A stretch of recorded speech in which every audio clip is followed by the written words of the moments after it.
이사야 23번째 시간으로요. 아침의 아들 계명성이요. 하늘에서 떨어지고 땅에 찍히리라 라는 제목으로 같이 말씀 상고해 보도록 하겠습니다. 이사야 13장부터 23장까지는 소위 말해 열방을 향한 메시지라고 했지요. 그 시작이 아수르가 아니라 바벨론이 먼저 예언이 시작되는 이유는 성경에서 바벨론이 하나님의 나라를 대적하는 상징적인 나라로 설명되기 때문입니다. 실제로 이스라엘을 공격하는 나라는 아수르인데 바벨론을 먼저 예언하고 있죠. 이 바벨론은 교회 역사 속에서 하나님의 나라와 대척점에 있는 세상 왕국을 의미하죠. 바벨론이 뭐라고요? 하나님의 나라를 대적하는 세상 나라. 됐죠? 그럼 그 세상 나라의 본질은 뭐냐? 라는 문제겠죠. 한 걸음 더 나아가 이 바벨론은 그리스도의 진리에 의해 공격당하는 우리의 옛성전, 옛사람이기도 했죠. 바벨론이 무너진다는 얘기는 결국은 뭐가 무너진다는 얘기라 그랬어요? 나의 옛사람, 옛자, 선악 과목은 그 내가 죽는 형국으로 나타난다고 표현했습니다. 그러므로 계시록에서 무너졌도다 큰 성 바벨론이여라고 할 때 이 바벨론은 땅끝까지 증거되어서 그리스도의 복음으로 말미암아 정복되는 하나님 나라의 식민지가 되는 누구요? 우리 자신의 인생 역사를 담고 있는 표현이라는 얘기입니다. 다시 말해 그리스도의 말씀에 의해 공격당함으로 정복당하여 하나님 나라의 식민지, 하나님의 나라 혹은 그리스도의 전리품, 하나님의 말씀에 끌려가는 성도의 운명 등등으로 표현되는 거죠. 성경 계시의 마지막이 바벨론의 무너짐을 선언하기 때문에 계시는 이제 완료됐죠. 계시는 이제 끝났죠. 그럼 하나님의 계시가 역사 속에서 실현되겠네요. 그럼 하나님의 계시 속에 바벨론은 무너진다라고 선언하셨잖아요. 그럼 역사 속에서 그 바벨론의 무너짐이 실현되겠죠. 그럼 그 바벨론의 무너짐은 뭐예요? 뭐 하나님 나라를 대적하는 이교도들이나 뭐 옛날에는 그 바벨론이 뭐 그 유엔 뭐 등 어디죠 뭐 그 어떤 나라 어떤 집단 등등으로 표현한데 그건 다 잘못된 적용이고 계시가 실현되는 내역사, 완료된 계시가 미완료로 실현되는 우리의 인생 역사 과정으로 표현. 성경을 딱 이 관점과 구도로 접근하고 해석하고 읽으면 아주 단순하고 명백하게 이해돼요. 사실은요. 막 복잡한 신학적 진술과 변증과 논리가 필요 없이 그러니까 내 역사와 삶 속에서 적용되는 그러려면 이제 번역을 좀 극복해야 할 어려움이 있죠. 번역을 흔히 세상 말로는 반역의 역사라고 그러거든요. 번역의 역사는 반역의 역사다. 본문과 상관없이 적용되는 게 많이 있어서 그래서 이제 묵시체계의 복음을 전하는 교회의 기본적인 전제가 원문을 그 원문도 정확하진 않은 원문이지만 아무튼 원어를 근거로 원문은 없죠. 원어를 근거로 조금 해석해내는 것뿐인 거죠. 아무튼 완료된 하나님의 계시가 성도의 역사 속에서 미완료는 일이 아직 안 끝났다는 얘기죠. 실현되는 과정인 거죠. 그게 누구의 역사라고요? 우리 성도. 예수님 믿기 전에 내 역사뿐만 아니라 교회로 차압당한, 교회로 한몸된 우리 교회들의 이야기를 성경이 증언하고 있는 거예요. 그런 관점으로 성경의 여러 책들을 찬찬히 읽어가면 다는 모르지만 우리 인생님을 향한 하나님의 계획과 간섭들이 표현되어 있는 거죠. 그래서 오늘은 뭐 잠깐 바벨론이라는 단어를 그래서 지난주는 바벨론의 무너짐을 얘기했죠. 고대 시대는 왕정 국가였으니까 누가 그랬나? 짐은 곧 나라다 그랬죠. 루이 16세인가 아무튼. 그러니까 왕이 나라고 나라가 왕이죠. 그러니까 나라가 무너졌다는 얘기는 뭐가 무너지는 거예요? 왕이 무너지는 거죠. 왕이 무너지는 건 나라가 무너지는 거죠. 13장에는 바벨론이라는 나라가 무너지는 걸 예언했겠죠. 그 14장은 누가 무너져요? 14장 4절에 바벨론 누구요? 왕에 대한 노래잖아요. 그럼 누가 무너지는 거예요? 바벨론 왕이 무너지죠. 그 바벨론 왕을 오늘 그 이사야는 뭐라고 표현했어요? 12절에 너 아침의 아들 계명성이라고 표현했어요. 이 계명성이 이제 우리가 오해하고 있는 게 너무 많이 있어가지고 잠깐 그런 부분을 좀 비판을 하고 신학적인 비판뿐만 아니라 우리 존재론적인 오해에서 좀 극복해야 되겠다는 부분을 말씀을 드릴게요. 그 전에 바벨론이라는 단어의 시작을 창세기 10장 1절 이하부터 한번 같이 한번 읽어보겠습니다. 시작.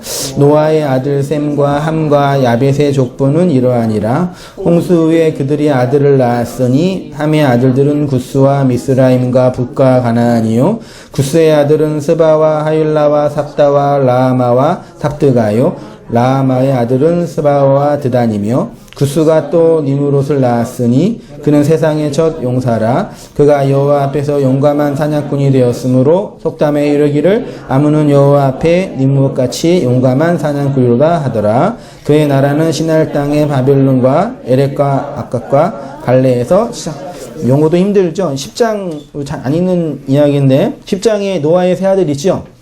셈, 함, 야벳 있죠. 요 함의 아들 중에 누가 있어요? 구스가 있고 요 구스의 아들이 누가 있어요? 니므롯이 있어요. 니므롯은 고대 시대 용사, 권력을 잡은 왕, 권력을 잡고 있는 용감한 사냥꾼이라는 별명이 있었죠. 이 좋은 의미가 아니죠. 니므롯이 이제 왕권을 영토를 확장하여서 이제 그 나라를 세워가는데 그 나라를 세우는 땅이 시날 평지라고 하는 바벨이라는. 그래서 10장에서 그렇게 파생되어서 11장에 어떤 일이 벌어지냐면 온 땅이 언어가 하나여 말이 하나였는데 사람들이 동방으로 가다가 시날 평지에 이르러 뭘 만들어요? 거대한 성을 만들어서 그 성의 탑꼭대기를 하늘에 올라가서 뭐라 그래요? 7절에 우리가 어디 있냐? 4절이죠. 3절부터 서로 말하되 벽돌을 만들어 견고히 붙자하고 이에 벽돌로 돌을 대신하여 역청으로 진흙을 대신하고 말하되 성읍과 탑을 건설하여 꼭대기에 하늘에 닿게 하여 우리 이름을 내고 온 지면에 뭐예요? 그러니까 노아의 홍수를 경험했던 혹은 배웠던 이들 고대인들의 마음속에 하나님이 또 물로 우리를 심판할 거라는 두려움이 있었겠죠. 그럼 어떻게 해야 돼요? 하나님께 잘 보여가지고 싸바싸바 해가지고 그러면 이제 심판 안 하시게 하면 되는데 인간이라는 족속이 하나님과 대적하는 존재이기 때문에 하나님도 심판할 때 어떻게 해야 돼? 그 물의 심판을 극복할 수 있는 방법 올라가서 그런 심리가 깔려 있었지 않았을까? 예. 그리고 또 하나는 이제 하늘에 올라가서 하나님처럼 되겠다라는 그 선악과 먹은 아담들의 심보를 반영하죠. 그래서 하나님이 하는 짓 보니까 어때요? 아주 우스운 거죠. 흩어져서 생육하고 번성하여 땅에 충만하라고 했는데 이 인간들이 뭐 하는 거예요? 그래서 모여가지고 지네끼리 왕권을 만들고 이게 지옥을 만드는 거잖아요. 그래서 하나님 오셔 모여 있는 이유가 뭐냐 잘 보니까 얘네가 같은 말을 하고 있네. 그래서 어떻게 언어를 다 따로따로 줘가지고 말 맞는 사람들끼리 모이게 하는 거죠.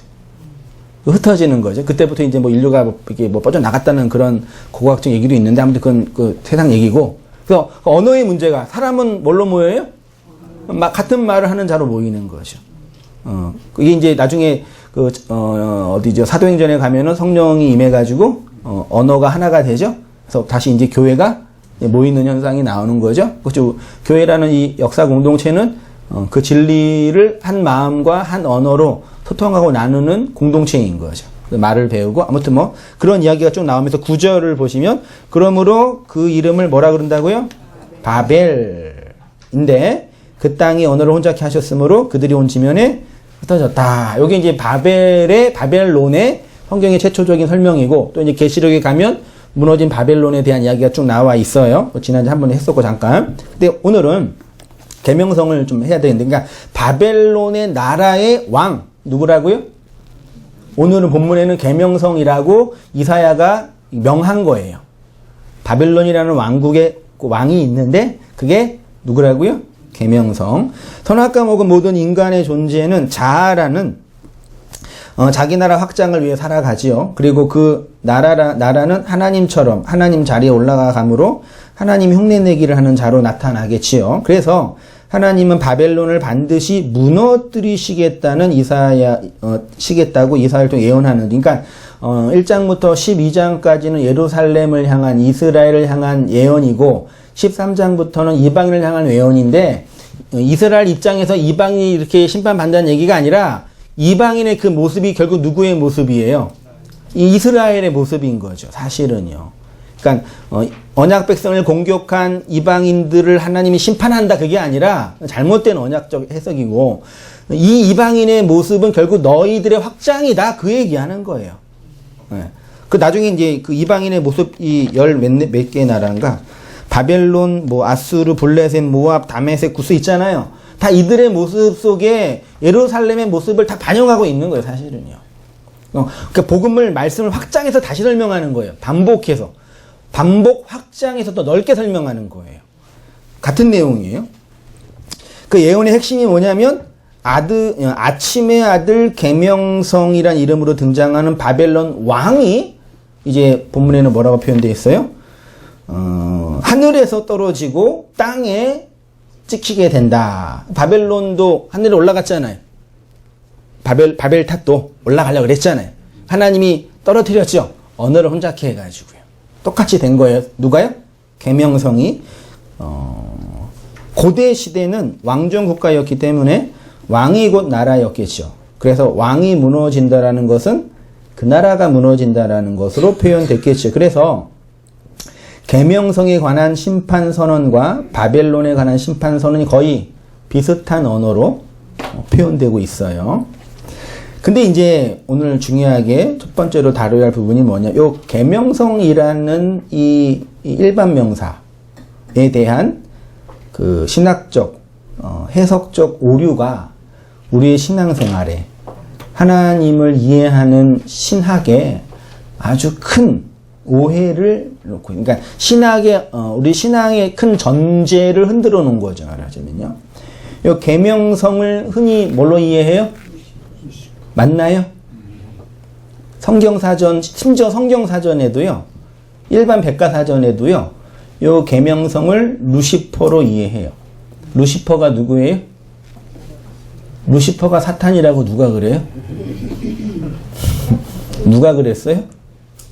아무도 모르시는 거지. 아무도 모르는데 그러는 줄 아는 거지. 심지어 책에도 그렇게 되어 있어요. 대부분의 사전을 보면 계명성을 루시퍼로 해석하고, 루시퍼는 영어예요, 헬라어예요, 라틴어예요, 히브리어예요? 그것도 모르지. 그쵸? 누가복음 10장에 예수님께서 사단이 하늘로부터 번개같이 떨어지는 걸 봤다 그랬죠. 그러니까 계명성이 떨어졌잖아요. 예수님이 떨어졌다 그랬잖아요. 그러니까 얘가 누구라고요? 사단이라고. 맞나요? 틀리나요? 아침의 아들 계명성을 원문으로 보면 헬렐, 벤, 샤르 이렇게 되어 있어요. 벤은 아들이고 샤르는 아침이에요. 그 헬렐은 뭐예요? 계명성이겠죠. 이 계명성이라는 헬렐이 밝게 비추다라는 동사 할랄에서 왔어요. 그러니까 밝게 비치는 물건, 그거를 한자로 뭐라 그래요? 발광체. 그러니까 빛을 내는 존재를 발광체죠. 예? 그럼 빛을 받아서 내는 존재를 반사체라 그러죠. 태양은 스스로 빛을 내죠. 핵분열로, 핵분열인가, 핵융합인가. 아무튼 핵과 관련된 스스로 빛을 내죠. 태양. 그리고 하나님이라고 많이 이렇게 메타포 하잖아요. 그래서 모든 족속은 다 태양을 섬겼어요. 스스로 빛내는 존재니까. 근데 달은 빛나요? 빛이 안 나요? 새벽에 밤에 보면 빛나는데요? 그럼 걔가 빛나는 거예요? 그는 태양의 빛을 받아서 빛내는 거죠. 그러면 이 세상의 존재 중에 빛을 내는 유일한 존재는 누구뿐이 없어요? 하나님뿐이 없는 거죠. 다른 모든 존재는 하나님의 빛을 받아서 반사로 내는 거죠. 근데 계명성이 뭐라 그래요? 스스로 빛을 내는 존재라고, 이게 10개자잖아요. 밝을명, 별성. 그래서 원래 이게 샛별이 원래 뭘 의미하는지 아시죠? 금성. 그러니까 새벽녘에 이렇게 빛나는 그 별 있잖아요. 새벽에만, 그러니까 여명이 올 직전에 나는 빛이에요. 그래서 샛별이라 그러는 거죠. 계명성이 샛별이야, 사실은요. 그게 루시퍼로 번역을 한 거예요. 근데 요 계명성, 헬레를 헬라어로는 헤오스 포로스로 번역을 했대요. 근데 이 라틴어에서 뭘로 번역했다고요? 루시퍼는 라틴어예요. 기독교 문명이 우리가 믿고 있는 초기 기독교, 구약 기독교는 무슨 문명이라고 흔히 말하 그래요? 문명사적으로, 철학사적으로. 히브리 문명이라 그래요. 히브리 문명. 이 히브리 문명을 통해서 탄생된 구약 종교가 예수님 당대는 어느 나라가 지배하고 있었어요? 로마라는 국가, 큰 군주 국가가 지배했는데, 로마는 그냥 껍데기고, 로마의 정치, 철학, 문명은 그리스 헬레니즘이라고 흔히 말하는 거죠. 그러니까 국가나 이런 권력은 로마인데, 안에 있는 알맹이는 헬레니즘이에요. 헬라 철학. 그래서 초기 기독교는 이 헬라 철학의 영향을 많이 받았어요. 예수님 이후에 폴리캅과 같은 1세대 교부라 그래야 되나? 뭐라 그래요? 1세대 예수님, 그러니까 제자들의 제자, 사도들의 초기 교부라 그러죠. 제자들은 다 어디 출신이에요? 말하자면 사도들 말고 이런 교부들은 헬라 철학에서 법률가나 웅변가나 강사로 일했던 엘리트들이었어요. 그분들이 예수님을 믿고 구약 신학을 정리해서 신약의 신학을 성경을 근거로 만들어 놓은 신학이 소위 말해 신학 학문인 거죠. 그래서 삼위일체라는 단어는 성경에 없잖아요. 근데 그 단어를 최초로 만든 사람이 터툴리안이라는 교부예요. 삼위일체라는 용어가 없는데 요거를 헬라 철학을 근거로 집대성해서 삼위일체라는 교리를 만든 거죠. 그래서 이 터툴리안은 헬라 철학이 이제 넘어와서 라틴 철학이 된 거예요. 그래서 언어도 헬라어, 라틴어 뭐예요? 영어, 동의로 스피로 나온 거예요. 그러니까 철학사 쪽으로 교회를 보면은 헬라 철학에서 나와서 라틴 철학을 받아서 이 철학 사조로 뭘 해석한 거예요? 성경을 해석하고 하나님을 해석한, 그게 옳다 틀리다가 아닙니다. 어떤 분은 이런 것 자체를 잘못됐다 이렇게 말하는 분도 계시는데 그거는 역사를 모르는 거예요. 역사를 보면은 그렇게 할 수가 없어요. 그런 과정에 쭉 왔어요. 근데 초대 교부 중에 한 명인 터툴리안이 요 본문 이사야 14장 본문을 보면서 요 아침의 아들 계명성은 누가복음 10장 18절을 근거로 사단이다라고 주석을 한 거예요. 그래서 루시퍼로 번역을 한 거죠. 라틴어로. 오리겐도 거기에 동의를 한 거죠. 그러면 그렇게 되면은 어떻게 되는 거예요? 교회는 자연스럽게. 계명성은 루시퍼. 루시퍼는 사탄. 이렇게 되는 거예요. 이게 옳고 그르면 두다 문제고. 더더군다나 존 밀턴이라는 그 작가가 신라권에서 요 루시퍼를 사탄으로 묘사했는데 어떻게 묘사했냐면 얼굴 3개 달린 여기 하나, 여기 하나, 여기 하나 삼위일체 하나님을 흉내내는 거죠. 3개 달린 뿔 달린 악마로 날개 6개 있는. 그래서 인터넷에 루시퍼 치면은 그렇게 얼굴 3개 달린 마귀가 나와요. 그러면 모든 대중들 어떻게 신학도 그렇게 얘기하고 문학이나 민간 신학 그렇게 얘기하고 그러면 사탄하면 어떻게 이해하는 거예요? 루시퍼, 뿔 달린. 저는 루시퍼가 이건지 저도 알았어요. 처음 청년부 활동할 때 가을에 이제 문학의 밤 하잖아요. 그때 막 연극도 하잖아요. 그때 루시퍼 하면 이렇게 뿔 달리고 이렇게 해서 이렇게 이런 걸로 표현했단 말이죠. 그러면 모든 대중들은 계명성 하면 루시퍼고 루시퍼 하면 사탄이다. 사탄은 좋은 놈, 나쁜 놈? 나쁜 놈. 나를 대적하는 나쁜 놈. 걔는 대적하고 죽여야 돼. 이렇게 이제 신학적 구조가 딱 만들어지는 거죠.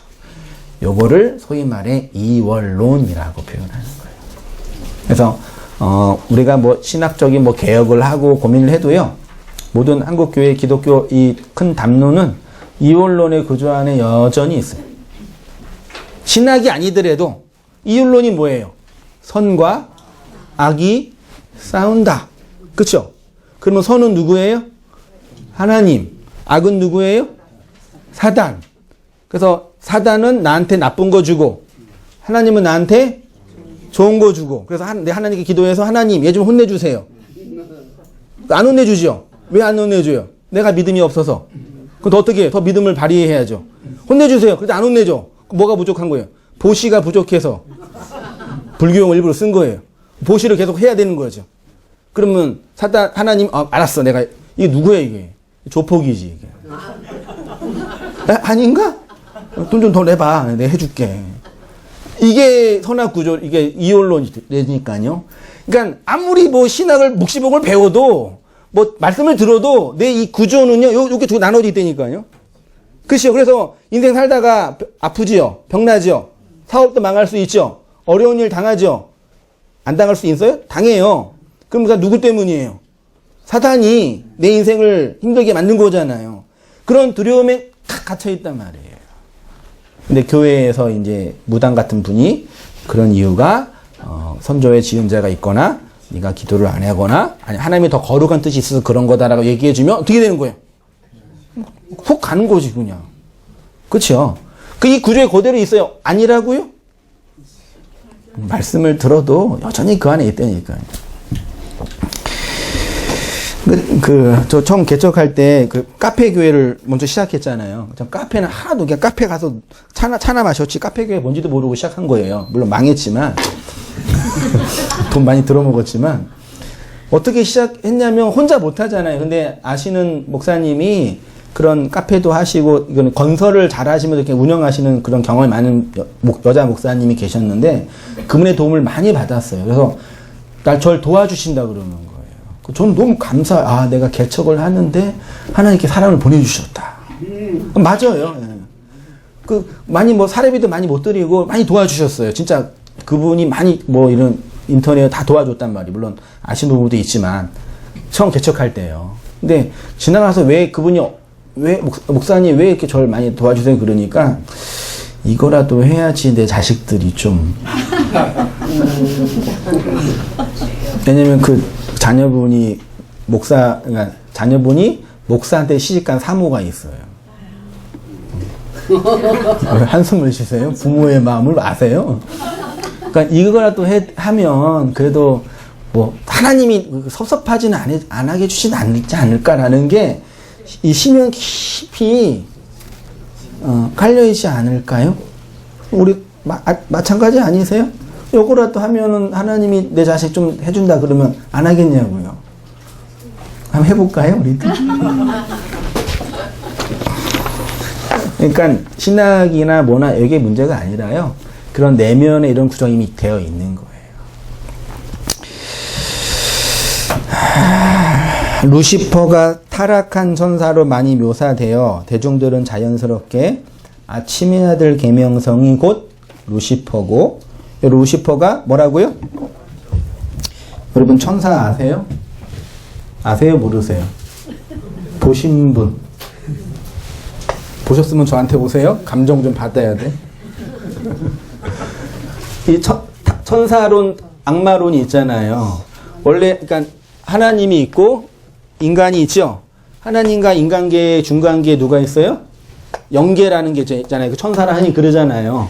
그러니까 기독교뿐만 아니라 천사의 무리 중에 일정한 무리가 3분의 1인가 일정한 무리가 뭐 했어요? 하나님을 반역했어요. 그러니까 타락 이전에 나 하나님처럼 되겠다. 반역해서 여기에 수장이 얘네 데리고 나온 거예요. 그게 타락한 천사예요. 그걸 루시퍼라고 하는 거죠. 그렇게 이해하고 있죠. 아니 그렇게 들었죠. 성경에 있어요, 없어요? 이런 구절이 있어요. 타락한 천사들을 가두었다. 이런 표현은 있어요. 근데 이게 성경의 진술일까요, 진짜? 예? 아니, 그럴 수도 있지. 천사를 못 봤으니까, 우리가. 보신 분. 그러니까, 성경에 천사가 있고, 분명히. 또, 타락한 천사가 있다고 표현되어 있으니까. 그렇게 이해한다는 거예요. 그래서 얘네는 하나님 편이고, 얘네는 하나님 반대편이죠. 그러니까 얘네가 인간이 하나님께 못 가져서 막는 거죠. 이거 민간 신앙이지 이게 기독교 신앙이에요. 네? 그 여기에 이제 귀신론 집어넣어 가지고 교회에 그렇게 많이 있는 귀신이 누구예요? 섭섭마귀, 음란마귀. 교회에 그 섭섭마귀가 많이 있죠. 목사님 섭섭해요. 섭섭마귀 씌우셨군요. 청년들 음란마귀 많이 있고. 화장 좀만 진하게 하면 음란마귀 씌웠다고. 미스코트 입고 오면 음란마귀 씌웠다고. 요즘도 그러나 모르겠는데, 그 다 누구 탓하는 거예요? 마귀 탓하는 거예요. 그래서 심지어 막 정신분열증이라는 병에 걸린 사람들 보면서 막 퇴마한다고 막 패잖아요. 옛날 기도원에서 많이 죽었어요, 진짜로요. 귀신 막 안찰? 그 안찰이라고 누가 막 개발했는지 모르겠어. 와, 대단해, 이 정도면. 안찰 들어보셨어요? 때리는 거? 안수의 버전, 새로운 버전이죠. 이런 구도 속에 있기 때문에 그런 게 나오는 거예요, 자연스럽게. 그러니까 아무리 신학자가 이런 올바른 신앙을 아무리 얘기해도 안 되는 이유가 뭐냐면, 신학적인 지식이 문제가 아니라 이미 우리의 내면과 본성 안에 이게 깔려 있단 말이에요. 선악 구조가요. 선악 구조가 깔려 있단 말이에요. 아무리 얘기해도 못 알아보는 거예요. 오늘 그 영등포에서 한 집사님이 말씀 끝나고 말씀 다 나누시잖아요. 저는 목사니까 성도님이 어떤 얘기를 해도 상관이 없는데, 한 분이 이제 그런 말씀을 하시더라고요.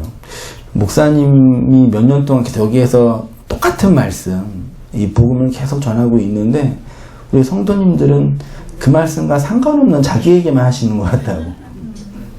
무슨 얘기예요? 못 알아보는 거예요. 왜요? 신학적인 어떤 지식이 문제가 아니라 이 선악구조 안에 있는 우리의 이 내면의 문제라니까요. 되게 중요해요. 이거 되게 여러분 진짜 많이 진지하게 고민하면서 묵상하고 생각하고 듣고 정리해야 돼요. 이게 또 공부한다고 될 문제는 또 아니라서 그것도 어렵죠. 아무튼 이 구조는 아시겠죠? 다는 차치하더라도 이런 구조는 틀렸어요. 아니, 이게 이런 표현이 이 성경에 있지만 악마는 날 고통스럽게 하고 하나님은 나한테 좋은 거 주고 요런 구조로만 보면은 큰일 난단 말이에요. 요게 이원론이에요. 3페이지로 가셔서 이러한 이원론적인 대전제가 어떤 오류를 만들어냈냐면, 예수님은 사단과 악을 멸하러 오셨고 나는 그 사단과 악과는 상관이 없이 예수님을 통해서 구원을 받았다는 구원론이 자연스럽게 연결됩니다. 예를 들어서 우리를 죄와 악에서 구원하소서라는 주님의 기도가 있죠. 그렇게 기도하잖아요. 하나님, 나를 죄와 악에서 구원해 주세요 라고 하잖아요. 그럼 죄와 악은 뭐예요? 네? 우리를 악마의 세력으로부터, 사단의 세력으로부터 구원해 주세요라는 얘기는 뭐예요? 내 밖에 있는 타자로서의 죄, 내 밖에 있는 타자로서의 사단으로부터 구원하는 거예요. 이게 어떤 차이가 있는지 잘 생각해 보셔야 됩니다. 그러니까 나는 어디에서 구원을 받아야 할 피해자예요. 네? 죄와 악이라는 이 나쁜 것에서 나와야 할 주체라는 얘기냐. 쉽게 말해 여기서 말하는 죄와 악을 나와 분리하여 생각하는 경향이 강하죠. 쉽게 말해 자신의 존재가 지옥인지도 모르면서 지옥에서 구원받게 해주세요. 이렇게 되면 어떤 오류가 생기냐면 성경에서 진술되는 사건들이 내 밖에서 일어나는 사건 정도로 이해되는 거죠. 그리고 예수님은 나를 위해 죽으시고 결국 사단의 세력, 악의 세력을 멸하심으로 하나님의 나라가 완성된다는 것으로 이해하죠. 문제는 이 나라가 내 안에서 역사 속에서 경험되고 나타나는 내용이라는 것을 단 한 번도 자각하거나 생각하지 못한 채 불신지옥, 예수천당이라는 이름과 구호로만 존재하는 이름뿐인 기독교 신앙만 남게 되는 거죠. 그러니까 하나님의 나라도 나와 상관없는 나라가 되고 천년 왕국도 나와 상관이 없고 사단도 바벨론의 무너짐도 나와 상관이 없는 내 밖의 사건이 되는 거예요. 그러면 신앙생활은 어떻게 돼요?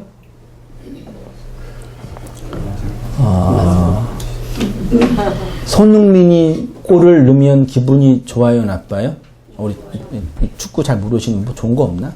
아무튼 그러니까 많은 그 축구나 야구 할 때 자기가 응원하는 팀이 이기면 기분이 좋고 지면은 기분이 나쁘죠. 근데 그 야구는 내 밖에 있는 유희의 대상이에요. 그렇죠? 근데 신앙생활은 내가 축구나 야구를 보면서 즐거워하고 기뻐하는 게 아니라 뭐 하는 거예요? 직접 그 안에서 경기하는 거예요. 그러니까 기독교 신앙이라는 걸 잘 생각해 보세요. 예수님을 믿고 교회 생활을 하고 심지어 말씀도 배우는 이유는 이것을 통해서 나한테 어떤 유익을 얻기 위해서죠. 구원이라는, 천국이라는 유익을 얻기 위해서 다니는 거잖아요. 예, 엄밀하게, 기복주의는 차치하더라도요. 요 심리를 잘 생각해 보세요. 하나님 나라의 내용으로 들어가는 거예요. 하나님 나라를 내 것으로 이용하는 거예요. 그게 문화생활이라니까요. 그게 종교생활, 신앙생활을 그렇게 유의한단 말이에요. 나한테 도움이 되는 것으로요. 이 구조에 빠져 있으면. 이는 그리스도의 진리가 내 안에 있는 것이 아니라 어디에 있는 거라고요? 내 밖에 있는 거예요. 기독교 신앙의 본질은 내가 내 인생과 역사의 과정을 통해 살아가는 것이지, 혹은 살아내는 것이지, 혹은 어떤 역할을 감당하는 것이지, 지식과 방법을 이용해서 자기 인생에 도움을 주는 게 아니란 말이에요. 역할을 감당하며 살아가는 거랑 내가 내 인생의 주체가 돼서 필요한 것들을 얻는 거랑은 근본적으로 다른다니까요. 전자를 하나님의 의에 차압당하여 끌려가는 성도라고 하고, 후자는 스스로 자기가 빛을 내는 계명성이라고 착각하면서 살아가는 거예요. 그게 사단이에요. 이 계명성이라는 단어가 갖고 있는 게 뭐냐면 빛을 낼 수 없는 존재인데 빛을 내는 존재라고 착각하는 거라니까요. 그래서 하나님 어떻게 하시는 거예요? 떨어뜨리시는 거예요. 너 빛 없어. 내 빛 아니면 너 못 살아. 근데 그 빛은 하나님이라는 내 밖에 있는 타자를 잘 이용해서 심지어 천국이라도 가겠다라는 심보라니까요. 돈 달라고 마음의 평안을 얻는 건 둘째 문제고요. 쉽게 말해 기독교 신앙은 자전거를 타는 방법을 가르치는 것이 아니라 뭐 하는 거예요? 자전거를 타는 거예요. 노래하는 방법을 가르치는 게 아니라 노래하는 거예요. 성공한 인생을 사는 게 아니라 살아가는 거예요. 이 차이 아시겠습니까? 근데 왜 이런 하나님과 은혜야 모든 것들 내 밖에 두고 나는 여전히 주체가 돼서 신이 돼서 살아가느냐? 왜 그러냐? 하나님의 그 말씀이 내 안에서 죽음으로 경험되지 않기 때문에. 그래서 여기서 이제 죽음과 관련된 중요한 신앙의 내용이 필요한 거죠. 왜 그러는지 바울의 글을 통해서 한번 볼게요. 갈라디아서 6장 14절 같이 읽어보시겠습니다. 시작. 그러나 내게는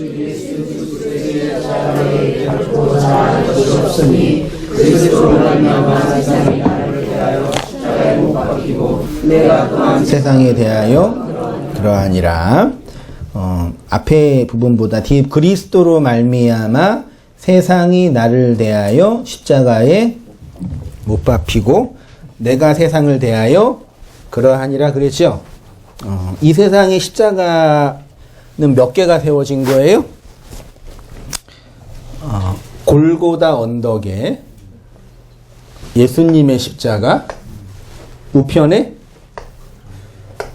우편 강도 십자가, 좌편에 제 입장에서 좌편 강도 십자가죠. 요거는 예수님의 십자가죠. 요거는 나의 십자가. 요거는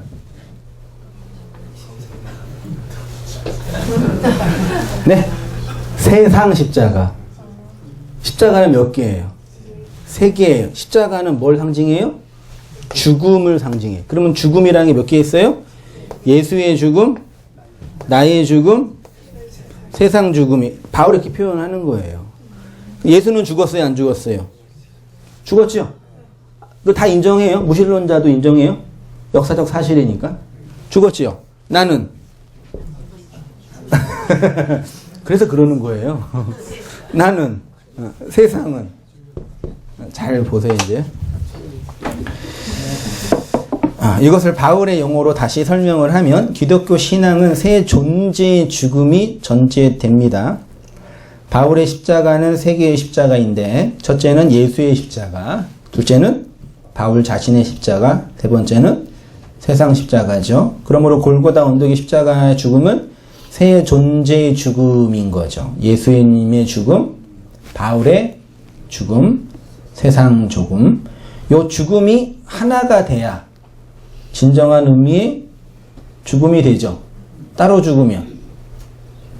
그냥 예수님의 죽음은 인류를 위한 사랑의 실천을 위한 죽음. 나의 죽음은 그냥 개죽음. 세상 죽음은 원통한 죽음. 다 죽어요, 어차피. 다 죽는단 말이에요.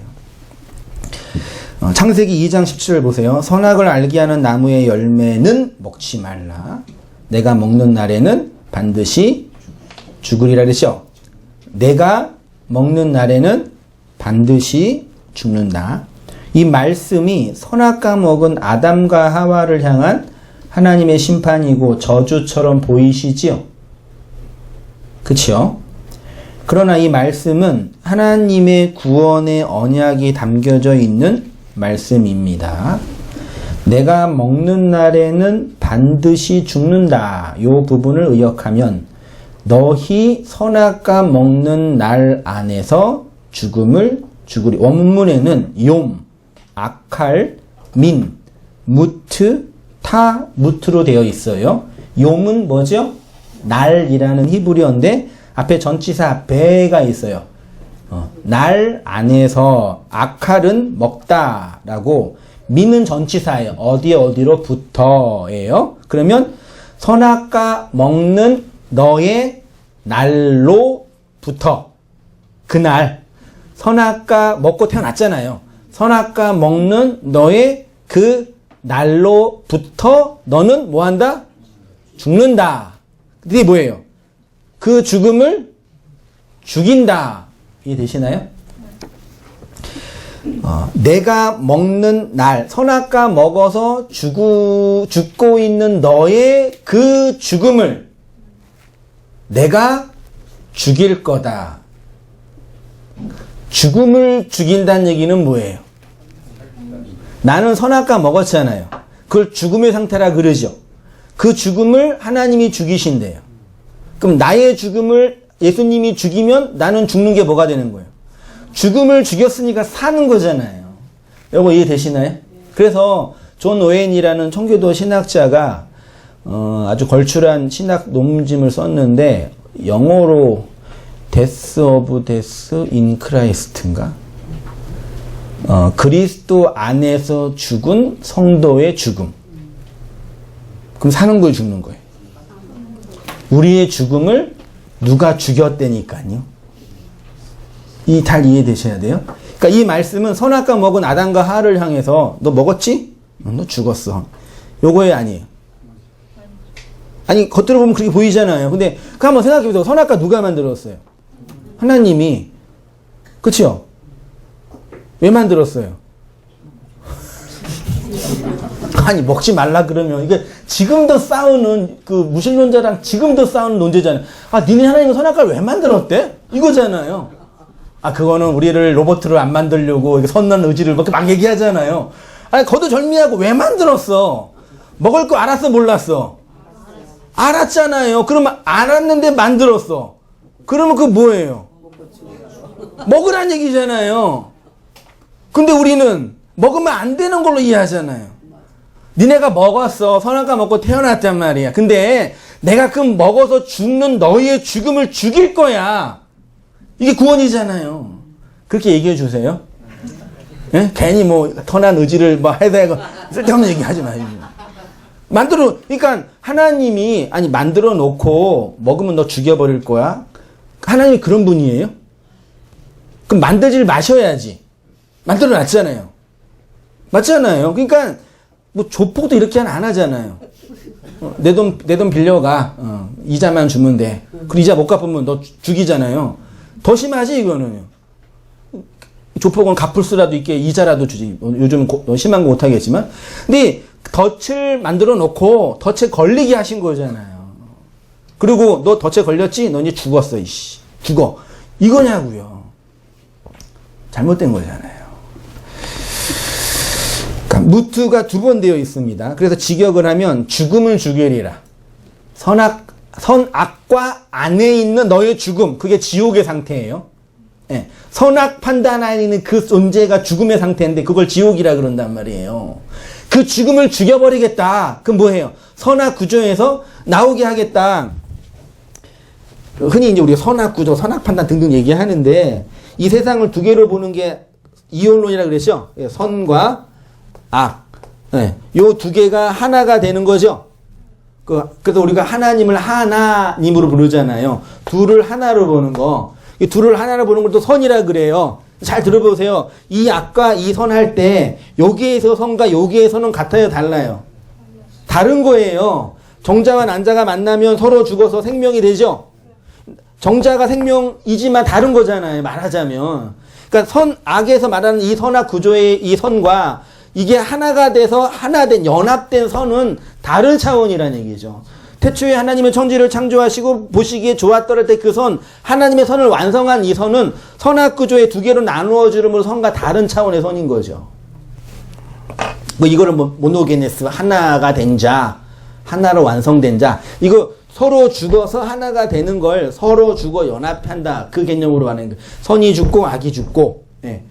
십자가가 죽고 내가 죽고 세상이 죽어서 서로 죽어 하나가 되는 거. 그 연합. 그렇게 표현해요.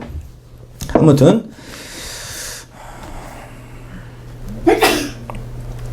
어디 뭐였죠? 그래서 선악과 먹는 나, 선악과 먹는 그 죽음의 나를 죽이겠다. 요 죽음이 2번 되면 사는 것입니다. 쉽게 말해 나의 죽음을 죽이시는 것이 결국 살리신다는 거죠. 그러면 나의 죽음을 누구의 죽음으로 죽이시는 거예요? 예수의 죽음으로 내 죽음을 죽여서 살리는 거죠. 그러니까 창세기 2장 17절에 이 말씀은 심판과 저주를 향한 경고가 아니라 하나님의 언약, 너를 살려내겠다는 언약이 담겨져 있는 맹약인 거죠. 구원의 약속인 거죠. 내가 너를 이 선악의 지옥에서 죽여서 끄집어내겠다. 예. 내가 너를 살려내겠다라는 그 말을 죽여서 살려내겠다예요. 그러면 죽이려면 어디에 들어가야 되는 거예요? 십자가 아래, 무덤 안에 들어가야 되는 거죠. 그래서 십자가를 또 다른 의미로 무덤이라고 표현해요. 요한복음 20장 11절 같이 보겠습니다. 시작. 마리아는 무덤 밖에 서서 울고 있더니 울면서 구부려 무덤 안에 들여다보더니 흰옷 입은 2 천사가 예수의 시체에 누웠던 곳에 하나는 머리편에 하나는 발편에 앉았더라. 천사들이 이르되 여자여 어찌하여 우느냐. 이르되 사람이 내 주님을 옮겨다 어디에 뒀는지. 마리아가 뭘 몰라요? 지금 모른다 그랬죠? 지금 누가 죽었어요? 예수님이 죽었는데 그 예수님의 죽음이 뭔지 모른다 그러는 거예요. 시체가 어디 간지 모른 거잖아요. 이 모른다고 말하는 또 한 명의 사람이 있죠. 동생을 죽여놓고 하나님이 네 동생 어디 있어? 뭐라 그래요? 나 몰라 그 얘기했어요. 그러니까 예수가 죽었는데 그 죽음이 뭔지 모르는 거예요. 그러니까 무덤 밖에 있으면, 무덤 밖에 있으면 그 죽음이 뭔지 모르는 거예요. 그러니까 안 죽은 거예요. 누가요? 가인이. 누가요? 마리아가요. 예수님 당대 무덤은 그냥 동굴에 있었죠? 무덤을 나눠놓는, 시체를 놓는, 판이라 그럴까요? 이렇게 얘기했죠? 예수님의 이렇게 시신이 이렇게 있었겠죠? 그렇죠? 근데 시신이 지금 있어요? 없어요? 없지요? 부활한 거죠? 근데 지금 누가 있어요? 동굴 안에, 무덤 안에. 머리맡에 천사 날개예요? 네? 머리맡에 천사 하나? 천사도 멋있나? 뭐가 없나? 천사 날개. 네. 네? 머리맡에 비웃지 마세요. 상지. 네. 그냥 발끝에 천사 두 마리가 뭐 두 마리 그러면 안 돼요? 천사님께서 계신다 그래야 되네? 천사 두 분이? 사람 아니잖아. 아무튼 천사 두 마리가 천사 두 분이 천사 기분 나빠하시면 안 되니까 수호 천사 계시는데 한 분이 그 어디에? 네, 이렇게 있잖아. 천사 두 마리가 어디에 있어요? 네? 성경에 천사 두 마리가 어디에 있었어요? 지성소 안에, 속죄소 위에 여기 있잖아요. 그 여기 밑에는 법궤 안에 뭐가 있어요? 깡난 지팡이 세 개 있잖아요. 인간의 죄잖아요. 예수님이 인간의 죄와 함께 죽었잖아요. 여기가 하나님의 나라라고 핀이 표현하죠. 근데 마리아가 어디 있어요? 여기 있어요. 여기 있어요. 여기서 엉엉 울고 있는 거예요. 예수님이 나로 죽은 그 사람이 뭔지 모르고 엉엉 울고 있는 거예요. 내 밖에 있는 예수예요. 그러니까 현대 복음주의가 사람들로 하여금 오해를 주는 게 뭐냐면 예수님의 죽음이 나를 위한 죽음이라고 고백하면서 그 죽음을 내 안의 죽음이 아니라 내 밖의 죽음으로 하는 거죠. 봐, 예수님이 너희들을 위해서 이렇게 죽으셨어. 그러니까 여러분들은 어떻게 사셔야 돼요? 그 죽음을 따라서 예수님의 죽음에 누가 되지 않는 착한 사람으로, 성공한 사람으로, 행복한 사람으로 살아야지요. 이렇게 하잖아요. 예. 뭐가 결여되어 있는 거예요? 예수님의 죽음과 내 죽음은 상관이 없는 거예요. 날 위해 죽은 예수를 그렇게만 해석한다니까요. 이게 아주 치명적인 신학적, 이원론적 신학과 함께 오류의 예수의 죽음에 대한 나와 함께 나로 죽은 그 세 존재의 죽음과는 전혀 상관없는 개별자의 죽음만 있는 거예요, 그냥. 성경에서 죽음을 상징하는 것이 무덤입니다. 이 무덤은 산자가 죽어서 들어가는 곳입니다. 그런데 예수님의 무덤에는 인간에게는 없는 것이 있었는데 그것이 바로 부활인 거죠. 죽어서 들어가셨는데 살아서 나오셨죠. 예수님의 무덤은 죽음과 살아남의 경계선, 다시 말해 묵시와 역사, 하늘과 땅을 만드는 거죠. 그러니까 이 속죄소는 하늘과 땅을 연결하는 거잖아요. 아까 제가 하늘과 땅을 연결하는 영물을 뭐라 그랬어요?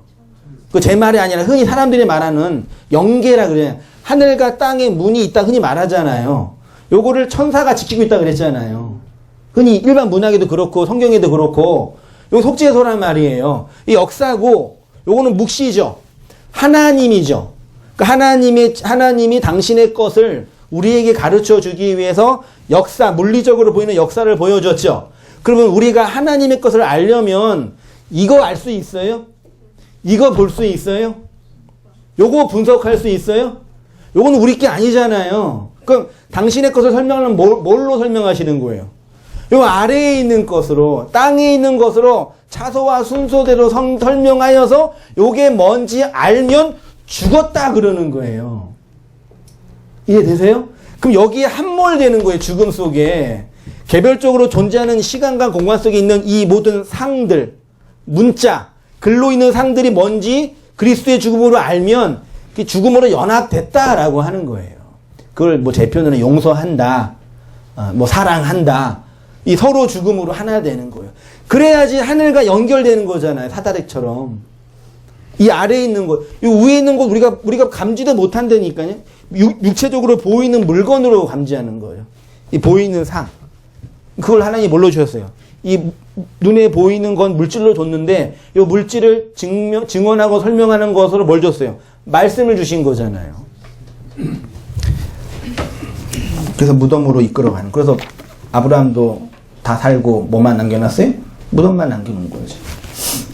그리고 신약의 교회를 또 무덤이라고 표현하죠.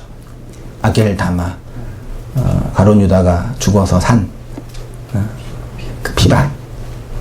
주님이 우리를 어디로 이끄는 거예요? 무덤으로 이끄셔서 네가 이렇게 나와 함께 죽었다. 그게 부활이다. 라고 말하는 거죠. 이해되시나요? 이게 이해된다고요? 진짜 이해되세요?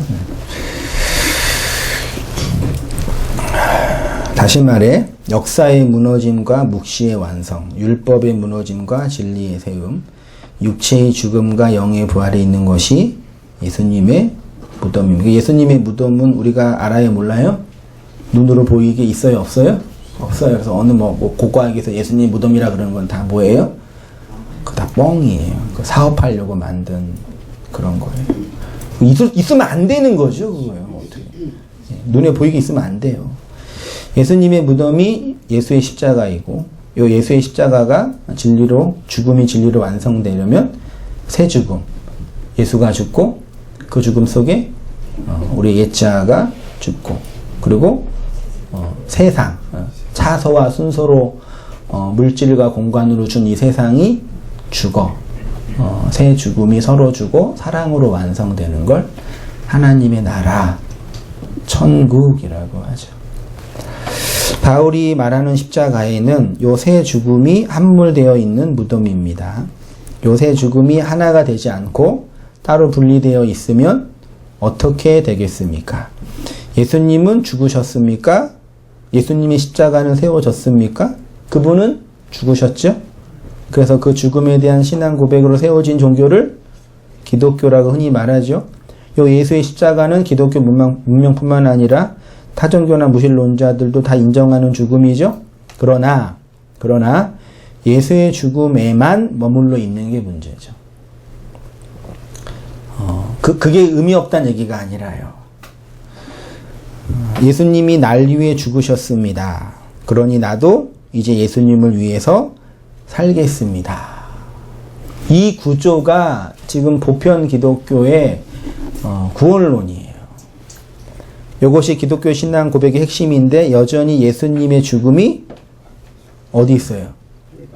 밖에 있는 거죠. 그거 잘 한번 생각해 보세요. 다 묵상해 보고 말씀 우리 보고 연구하고 고민하고 얼마나 많이 듣고 공부하세요. 죽으신 거죠? 네. 그 예수의 죽음 속에 여러분의 죽음이 내포되어 있는 거죠. 모르겠어요. 그러면 죽었어요, 안 죽었어요? 힘들다.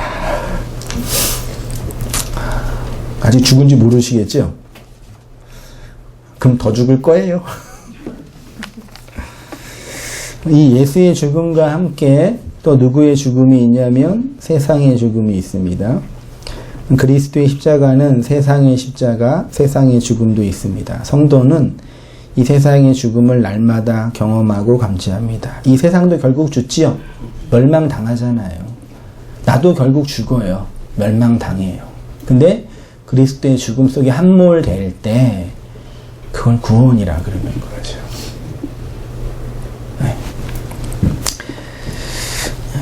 그래서 이 세상은 내가 성공하고 높은 자리에 올라가서 하나님의 영광을 드러내는 곳이 아니라는 것을 알게 됩니다. 그런데 이 죽음 속에 끝까지 죽지 않겠다고 발악을 하는 자가 있으니 그게 바로 자아로서의 나죠. 그놈이 계명성이에요. 스스로 빛내고 있다고 착각하는 반사체, 발광체. 그래서 하나님 어떻게 해요? 그 빛을 거두시면 암흑이 되는 거죠. 그러니까 하나님이 거두시는 거죠. 그러니까 우리가 우리의 힘과 우리의 노력과 의지로 살고 있다고 생각하고 있지만 어느 순간 하나님이 그 빛을 자 거두시면 그냥 어두움이 암흑이 되잖아요. 그거 죽음이라 그러는 거잖아요.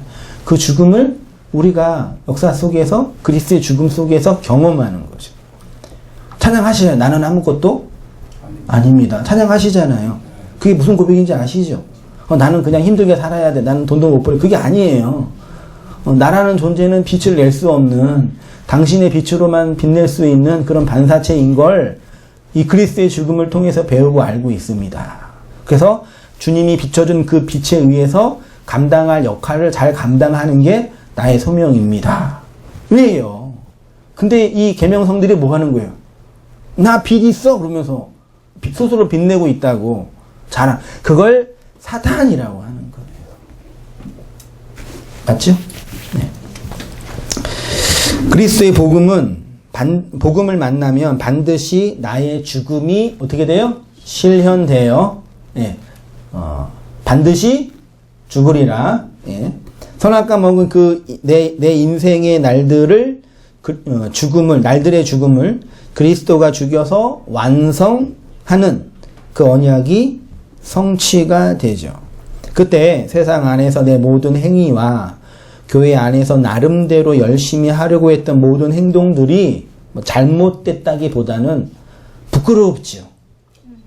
그때 내가 진짜 그때 생각하면 쥐구멍에 들어가고 싶고 이럴 때 있잖아요.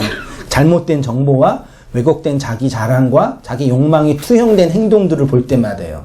죽었으니까 그렇게 보이는 거예요. 그러니까 그런 거죠. 내가 예수의 죽음을 이용하고 세상의 죽음을 이용하여 그 어둠 속에, 그 속임수 속에 빠져 있었다는 것을 스스로 속는 자라는 그 자각이 일어나는 것입니다. 그래서 예수도 죽고 세상도 죽고 나도 죽는, 서로 죽는 죽음이 예수의 십자가 무덤 안에서 한 죽음이 되는 거죠. 그렇게 예수와 세상과 내가 죽어 부활하는 자를 성경은 뭐라 그런다고요? 그리스도 혹은 그리스도인 혹은 하늘로부터 난 자, 거듭난 자 등등으로 표현. 죽어서 살아난 자, 부활된 자. 죽어서 살아난 자. 그러니까 역사는 필연적으로 무너지고 멸망되어야 합니다. 이 역사 속에 나의 나라 바벨론이라고 하고 그 나라의 왕을 뭐라 그런다고요? 그걸 계명성이죠. 근데 이 계명성을 루시퍼라고 번역할 수도 있고 사탄이라고 번역할 수도 있는데 그거를 내 밖에 있는 악의 세력으로 규정해버려서 나의 구원과 상관이 없는 말씀이 되게 하는 거죠. 그래놓고 왜곡된 하나님을, 내가 만들어낸 하나님을 상으로 열심히 섬기면서 나 신앙생활 하고 있고 나름대로 열심히 하고 있으니 이 정도로도 하면 구원받을 수 있겠거니. 어떤 분이 누가 그러시는데 정말 교회 다니면 구원받을 수 있어요? 아니 제가 그러는 게 아니라 정말 그래요? 기존 교회에서? 여러분은 안 그러셨어요? 교회 다니고 말씀 잘 듣고 목사 말 잘 듣고 봉사하고 순종하면 구원 받을 수 있대요? 네. 어떤 목사가 그랬어요? 새벽 기도하면 구원 받아요? 영적 기도하면 구원 받고. 영적 기도하면. 그러니까 얼마나 이게 진짜 그러니까 이게 뭐 지적인 문제가 아니라 그냥 우리의 내면이 선악구조 안에서 나라는 존재의 확장과 나라는 존재의 구원에 미쳐 있는 악인 거예요. 사단인 거예요, 사실은. 지옥의 종자들인 거예요. 그거를 그리스도의 죽음 속에서 자각해서 내가 죽어 빛을 낼 수 없는 계명성이구나를 알 때 그거를 그리스도의 빛으로 구원받았다라고 표현하는 거죠. 그렇게 돼서 서로 죽어 역사를 용서하고 호몰로게요 하는 자들을 이 땅에서 살아가는 성도 교회라고 하는 거고, 그렇게 교회가 자기 자신에게 복음을 전해 땅끝까지 이르러 증언을 하는 거죠. 그러니 내 밖의 세상이나 타자를 원망하거나 죽이는 것으로 스스로 의로운 자라고 자의하지 마시고 그리스도의 십자가 안에서 나의 왕국과 왕권이 무너져 하나님의 왕국과 그리스도의 왕권이 세워지는 그 부활의 영광을 안식으로 누리시고 양식으로 나누어 주시는 우리 모든 성도님 되시기를 주님의 이름으로 축원드립니다. 네, 기도하겠습니다. 하나님 아버지, 우리 인생과 삶의 날들 속에 죽음과 저주를 죽이셔서 그리스도의 생명으로 거듭나게 하시니 감사합니다. 먹는 날에는 내가 반드시 죽으리라는 이 주님의 말씀이 우리를 향한 경고나 저주가 아니라 우리의 그 죽음을 죽이셔서 그 지성소의 부활로 무덤 안에서의 안식을 누리도록 이끄시는 언약인 것을 알고 배웠사오니 이 은혜의 내용을 마음에 깊이 새기고 깨달아서 죽음 속에서 살아나는 이 복음의 은혜와 삶의 영광을 누리며 살아가는 저의 모든 삶들 되어지도록 주님 인도하여 주시옵소서. 내 역사와 인생을 깨달아서 그리스도의 부활하심과 이 복음의 내용을 복음의 진술들을 성찬의 양식들을 나누고 증거하며 살아가는 저희들의 모든 삶들 되어지도록 주님 인도하여 주옵소서. 감사드리며 예수님의 이름으로 기도하옵나이다. 아멘.